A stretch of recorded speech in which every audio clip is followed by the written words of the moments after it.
To every girl and every woman, this word is provided. Jesus and his children. First, you are a princess because you are the daughter of the King Jesus Christ. So you have to behave like a princess as a daughter of the King.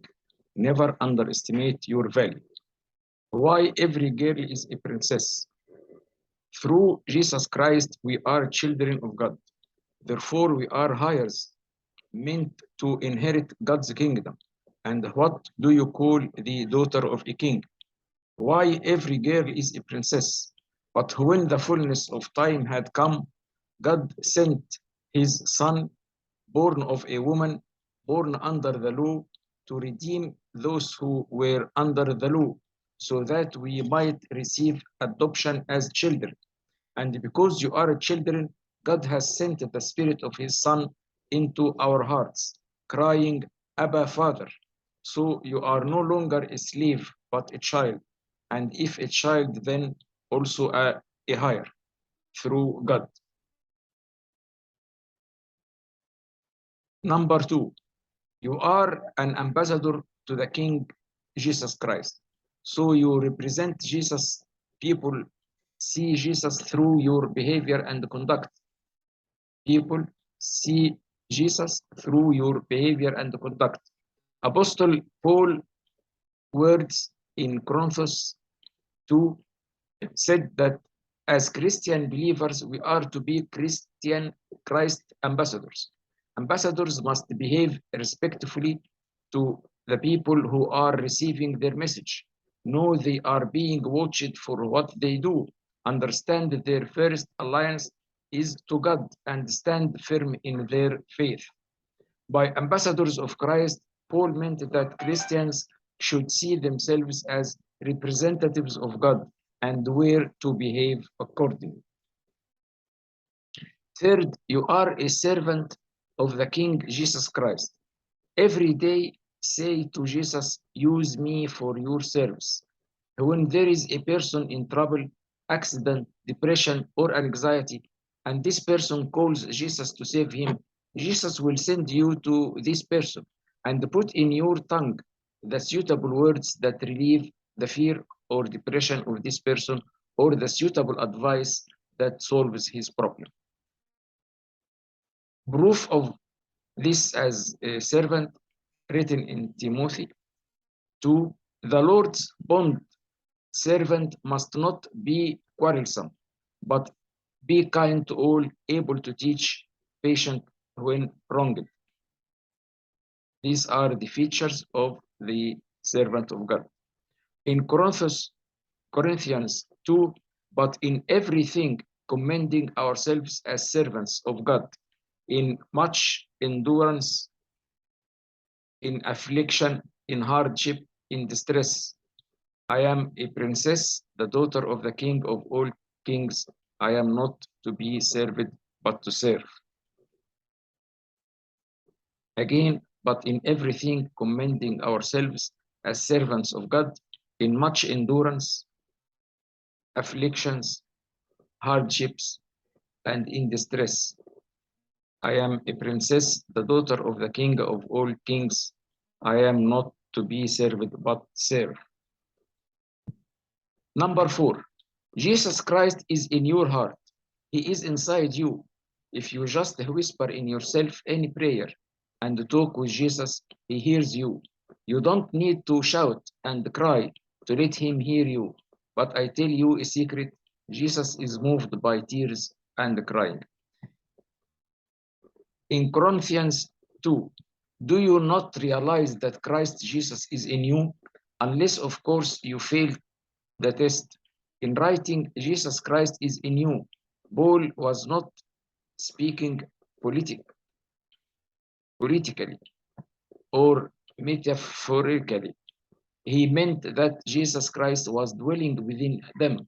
He lives in us and is with us all the time. In Romans 1, but if Christ is in you, though the body is dead because of sin, the spirit is life because of righteousness.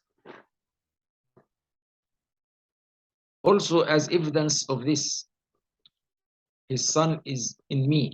But when it pleased God, who set me apart from my mother's womb and called by his grace to reveal his son in me.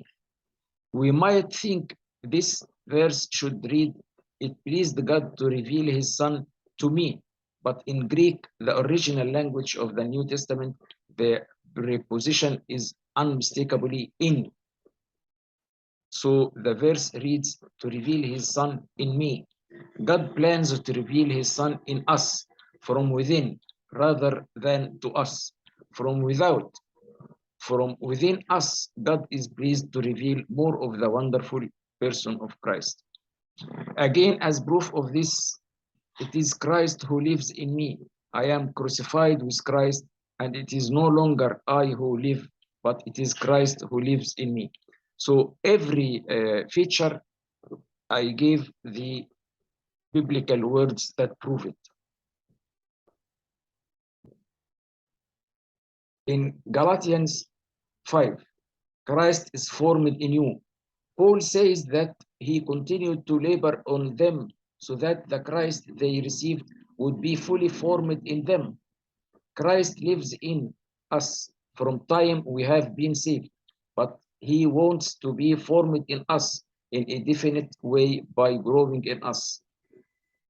In Ephesians, Christ may make his home in your hearts, that Christ may make his home in your hearts through faith, that you being rooted and grounded in love.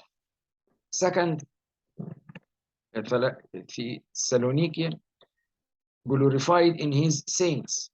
When he comes to be glorified in his saints and to be marveled at in all those who have believed. Number 5 of the features of the children of God, you can befriend Jesus Christ. Believe me, many verses in the Bible show that God, Jesus, accepts friendship with people, selected ones. John. Then Jesus added, Lazarus, our friend, has just fallen asleep. It is time that I go and awaken him. In some translations, let us go to our beloved. But here it is Lazarus, our friend. John 15. My command is this, love each other as I have loved you. Greater love has no one than this, to lay down one's life for one's friends. Which Bible verse says Jesus is our friend? So evidence that you are friend of Jesus is in these verses. In John 15 is the key passage in John for a theology of friendship. Jesus enacts friendship throughout the gospel. But these verses provide the words to describe and name who and what Jesus is a friend.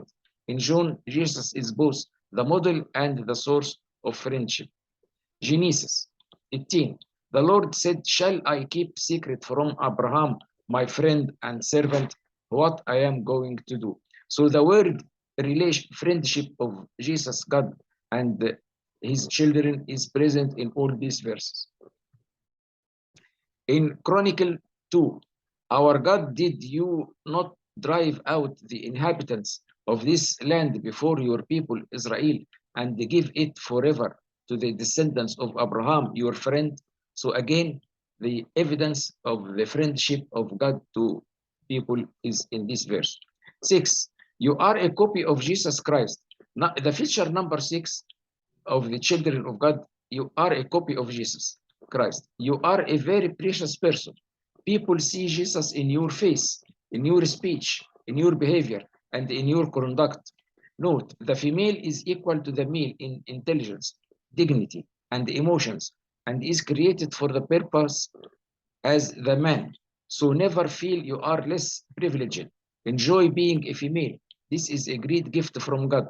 Exploit this gift in serving Jesus Christ, and the rewards that he will compensate you for your service, rewards are more than you can imagine. I am Samir Rafla, Professor of Cardiology, Alexandria University. Good luck.